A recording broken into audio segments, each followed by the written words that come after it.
श्री हरिवायुगुरुभ्यो नमः।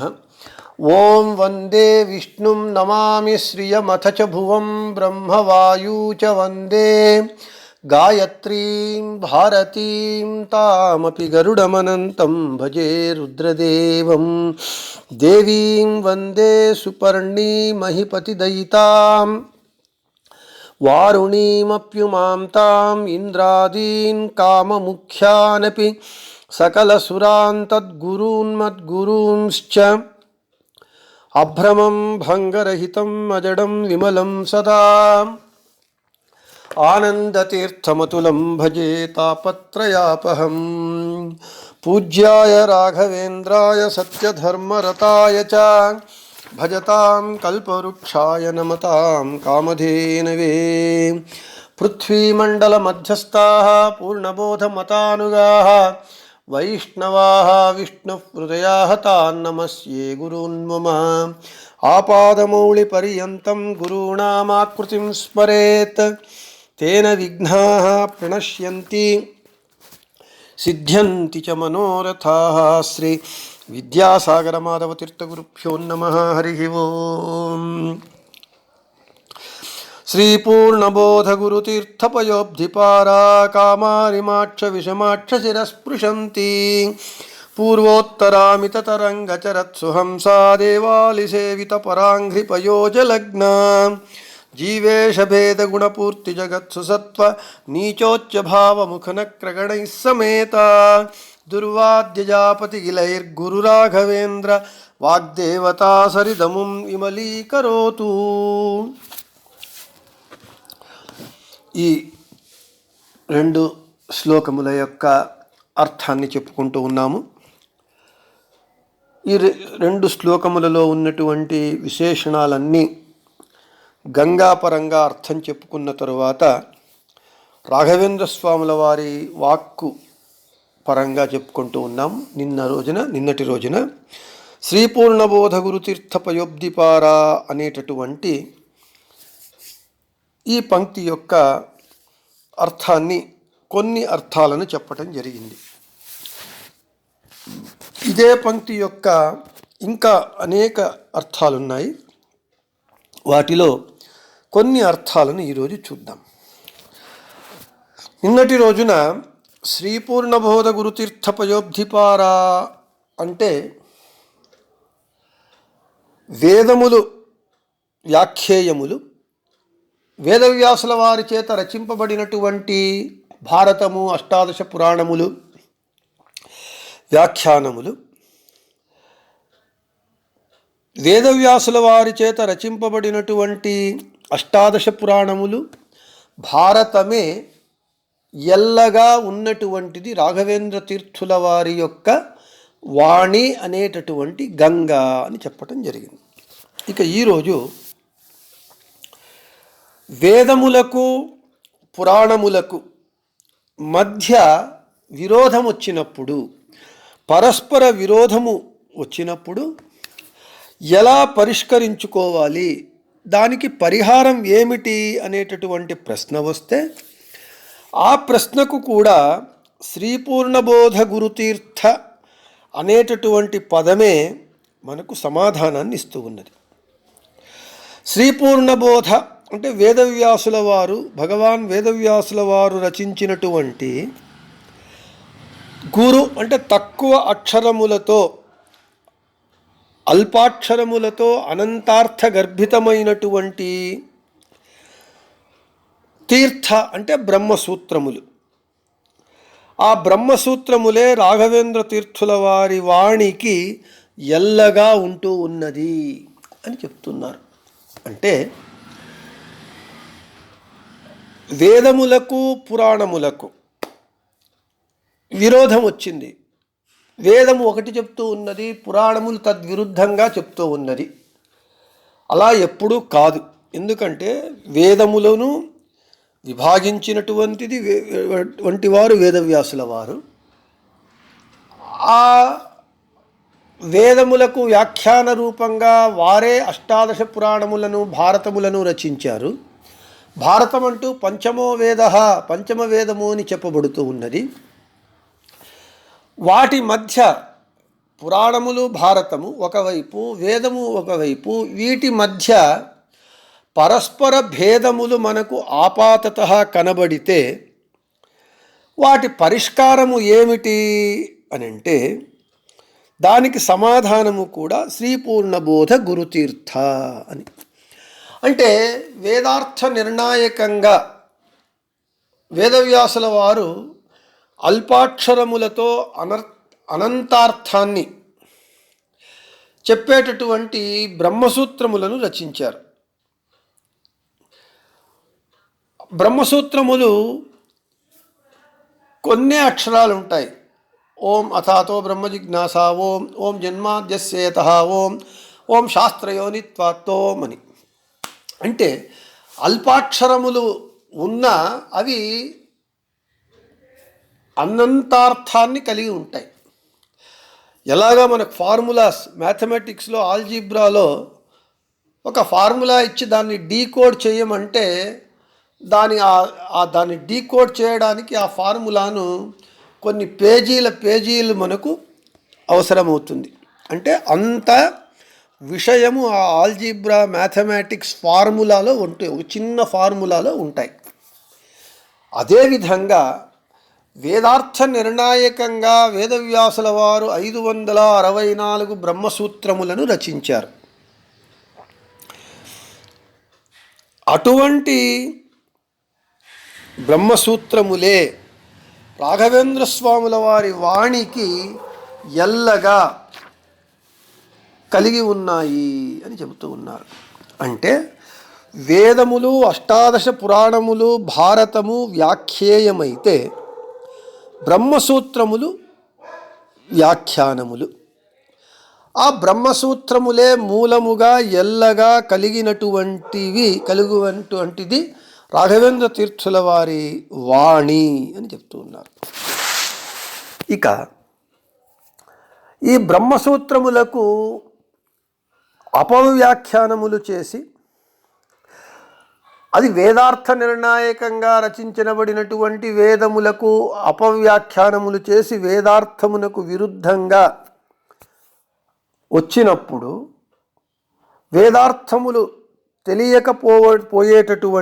తెలుసుకోలేకపోయేటటువంటి సందర్భం వచ్చినప్పుడు సరి అయినటువంటి వేదార్థాన్ని తెలియజేసేటటువంటిది ఏది అనేటటువంటి ప్రశ్నకు శ్రీ పూర్ణబోధ గురుతీర్థ అనేటటువంటి ఈ వాక్యమే మనకు సమాధానంగా వస్తూ ఉన్నది. శ్రీ అంటే లక్ష్మీదేవి అభిమానిగా ఉన్నటువంటి వేదములందు పూర్ణమైనటువంటి బోధ జ్ఞానమున్నటువంటి శ్రీ మధ్వాచార్యుల వారి చేత రచింపబడినటువంటి గురు, అల్పాక్షరములు ఉన్న అనంతార్థములు ఉన్నటువంటి అర్థ గాంభీర్యం ఉన్నటువంటి తీర్థ అంటే బ్రహ్మసూత్ర భాష్యము మొదలైనటువంటి సర్వమూల గ్రంథములే ఎల్లగా మూలముగా కలిగినటువంటిది రాఘవేంద్ర తీర్థుల వారి యొక్క వాణి అని చెబుతూ ఉన్నారు.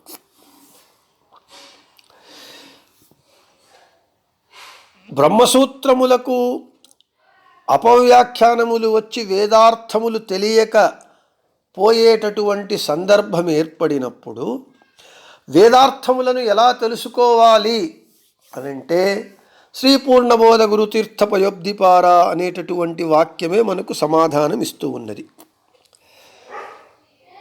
లక్ష్మీదేవి అభిమానిగా ఉన్నటువంటి వేదములందు పూర్ణమైనటువంటి జ్ఞానము కలిగినటువంటి జగద్గురువులైనటువంటి మధ్వాచార్యుల వారి చేత రచింపబడినటువంటి అల్పాక్షరములు కలిగినటువంటిదైన అనంతార్థములు కలిగినటువంటి తీర్థ అంటే బ్రహ్మసూత్ర భాష్యము. మధ్వాచార్యుల వారు బ్రహ్మసూత్రములకు 4 వ్యాఖ్యానములను రచించారు. భాష్యము, అణుభాష్యము, అనువ్యాఖ్యానము, న్యాయ వివరణ. ఇవియే ఎల్లగా మూలముగా కలిగినటువంటిది రాఘవేంద్ర తీర్థుల వారి యొక్క వాణి అని చెబుతూ ఉన్నారు. ఇక బ్రహ్మసూత్రముల యొక్క నిజార్థమును సరి అయినటువంటి అర్థమును తెలుసుకోవటానికి మధ్వాచార్యుల వారి భాష్యమునే ఎందుకు ఆశ్రయించాలి అనేటటువంటి ప్రశ్నకు శ్రీ పూర్ణబోధ గురుతీర్థ అనేటటువంటి పదమే మనకు సమాధానముగా ఉంటూ ఉన్నది.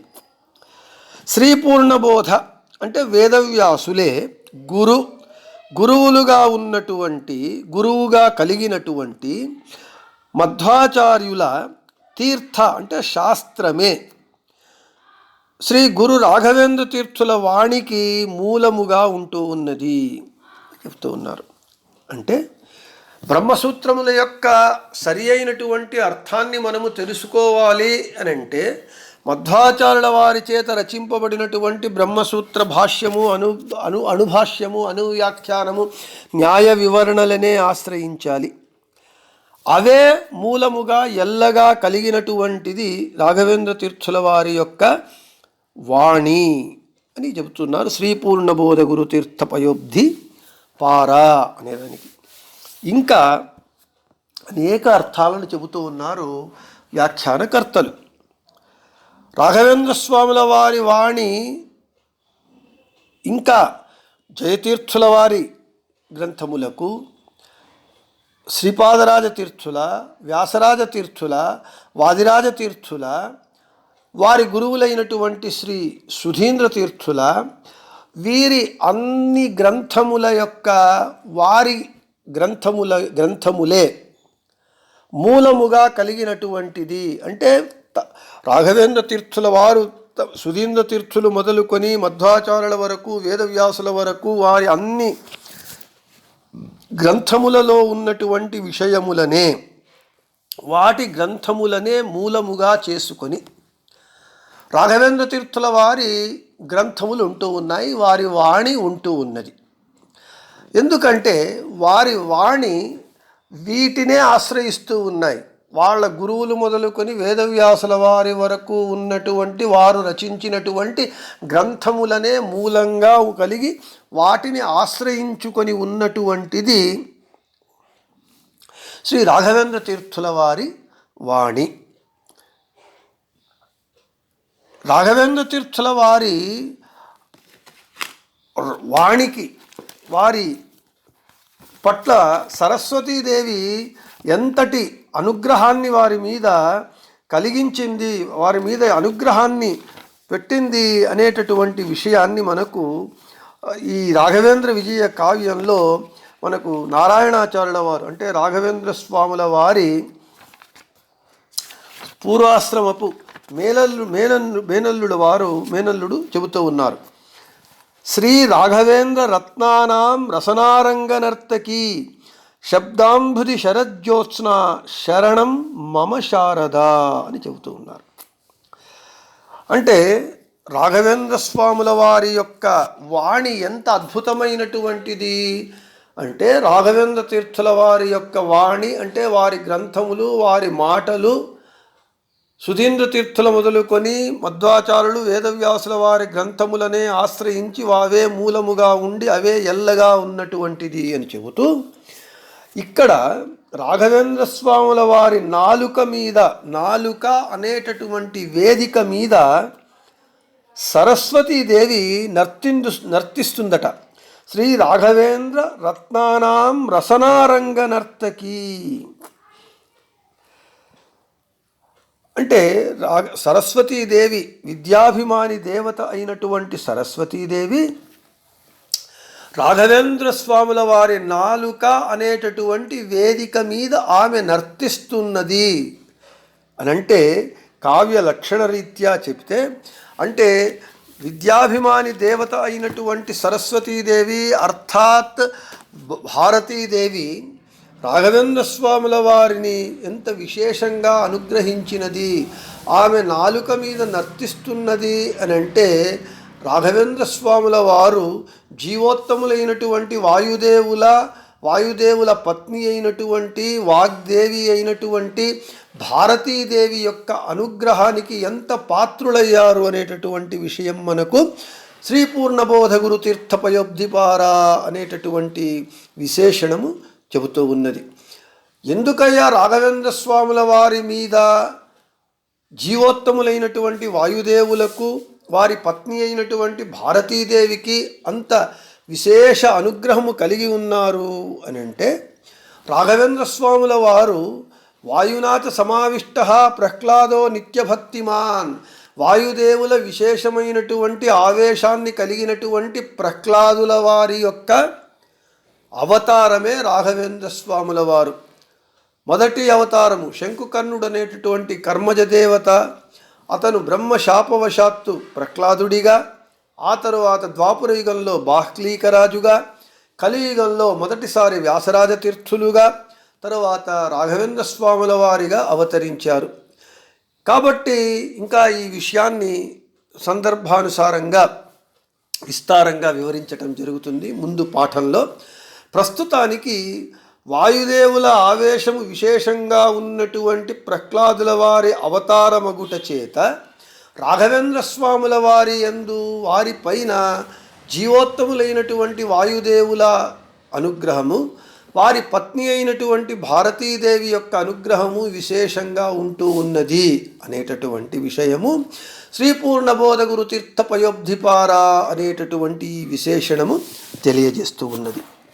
ఇక ఈ విశేషణము యొక్క వివరణాన్ని ఇక ముగిస్తూ, ఇక మిగిలినవి కామారిమాక్ష విషమాక్ష శిరస్పృశంతి పూర్వోత్తరామిత తరంగ చిరత్సుహంస దేవాలి సేవిత పరాంగ్రి పయోజలగ్న జీవేశ భేదగుణపూర్తి జగత్సు సత్వ నీచోచ్య భావముఖినక్రగణై సమేత దుర్వాద్యజాపతిగిలై అనేటటువంటి ఈ విశేషణాలకు రాఘవేంద్ర తీర్థుల వాణి పరంగా అర్థాన్ని మనము రేపటి పాఠమునందు చెప్పుకుందామని చెబుతూ శ్రీకృష్ణార్పణమస్తు, మధ్వేషార్పణమస్తు, అందరికీ శుభమస్తు.